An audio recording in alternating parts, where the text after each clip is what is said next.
السلام عليكم ورحمة الله وبركاته أصحابي meeshaan laga daawanaysan waa sheef baraaro maanta macmacaan aad u fudud oo kaalis ka araga dee macaankiisa aadan malayn karin aan wadnaa si yaroo fudud baan u samaysanay halkaas waxaa noogu jira 50 garaam oo subag ah digsigaan kuusii kululaado subaga jajabi hana ka dultagin macmacaankan intaad samaynaysid waqti badan ma qaadan doono insha allah subaga dhalaali markuu subaga kuu dhalaalo weliba adigoo sii walaaqaysid ha uga tegin digsiga markuu saa u burburo subaga dhan waxaa samaynaysaa annaga 1 disilitar oo buraha isticmaalaynaa subaga hadduu noo dhalaalay burkii oo ku darsanay 1 disilitar waaye burka isku walaaq markaa si fiican isku dhex gelisid caanaha ku shubo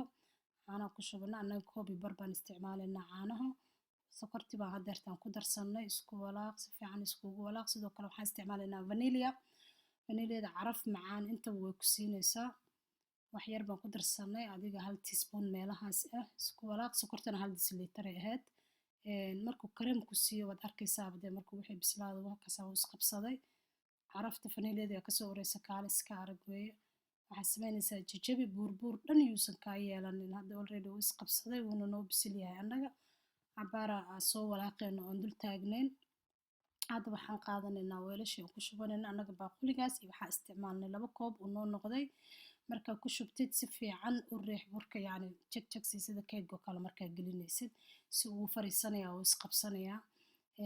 waxaan sameynaynaa steepkii kale haddeertaan u gudbaynaa kaaliska arag way asxaabay alaabtan innaba caadi ma ahan waa kaasaa ku celceli hadda sokortii baan ku shubanay digsiga sokorta ilaa ay noo soo gaduudato waxba ha walaaqin sideeda iskaga daa halkaas ha qaado buraha noogu jiro biyo cad ayaan burka ku qasanaynaa insha allah burka xoog u jilci burkan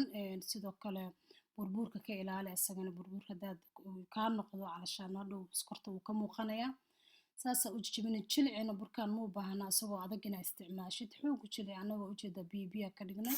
biyo cad baana ku qasnay sokortii saasee noo noqotay biyaan ku darnay xoog walaaq wataa ilaa shaah oo kale ay noqoto oo sokorta baaba'do ha isticmaalin dabkaaguna mar walba ha hooseeyo waayo waxaana dhaqso daf u siinayaa waa bur mafaada digsiguna wuu kaa gubanayaa wixiina gubnoosha kasoo horeyso asxaabi daawashadiina insha allah waa ku mahadsantihiin waxaa fahmi weysaan insha allah commentiga saas ugu shub saas ugu walaaq ha ka dultagin ilaa uu kareem ku siiyo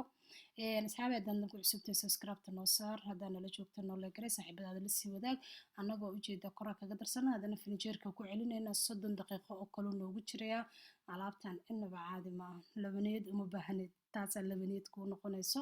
ayadoo qabow oo caraf badan oo macaan baad insha allah ku afuraysaa